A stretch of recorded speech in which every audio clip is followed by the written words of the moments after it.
So first of all, get your email list and make sure it's a healthy list.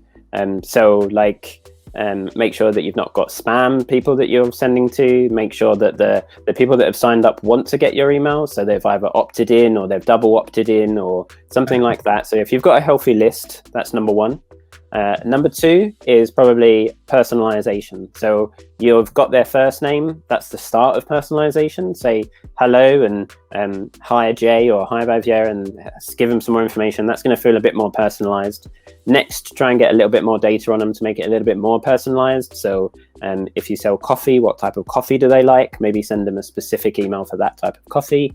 So that's kind of personalization. Segmentation is sending the email to someone that is going to want to receive that email and at the right kind of time. So instead of sending to everyone all the time and constantly doing the same thing, segment it out to people that maybe it's the person that's really engaged with your brand, someone who's not quite as engaged, and someone who hasn't engaged with any of your web or anything for kind of 6 to 12 months. They're the least engaged. So you're going to want to send a different message to each one of those audiences. So start with a healthy list, personalize, and then segment based on anything that you can to make sure that your emails are doing great.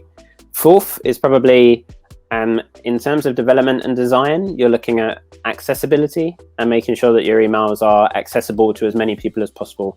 And not just making sure screen readers can go through in case something like that, but also if images are turned off and you've got the alt text there, and people can still understand your emails if the images are off, because although a lot of clients don't block images straight away now, there's loads of other instances where images might be lost. So if you've got poor signal, or you're going for a tunnel, or maybe you're using a different computer and the images are turned off, make sure your message still gets through, make sure the contrast is right, all that kind of thing. That's kind of accessibility, isn't it? Probably number four.